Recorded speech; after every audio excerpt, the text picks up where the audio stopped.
What happens when you text 988, the suicide hotline? Comment your experience down below, because I want to show you here in 1 second. And this is something I'm very passionate about. In 2015, my wife committed suicide. In 2017, my dad committed suicide. 2018, I attempted suicide. I lost a wife and a father to suicide.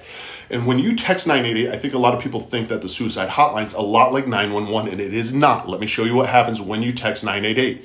So here is me texting the suicide hotline and what happens when I text them. And generally, if you text them, it's probably going to be a help or I need somebody or something of that sort. Instead of a human being getting on the phone and texting you back immediately, it is going to put you through a series of prompts all of a sudden.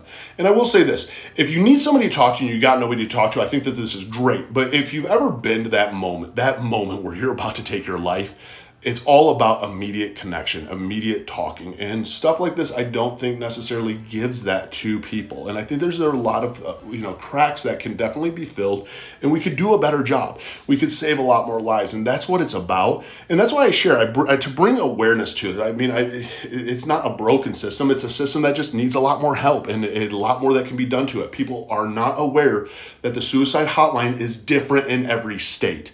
The way that Idaho works it versus New York versus California versus Florida, because they're not federally really regulated. There isn't this book that says this is the Department of, mental health. Unfortunately, these are mom and pop places, essentially like call centers that are dealing with this, and there's not proper training even that goes into it.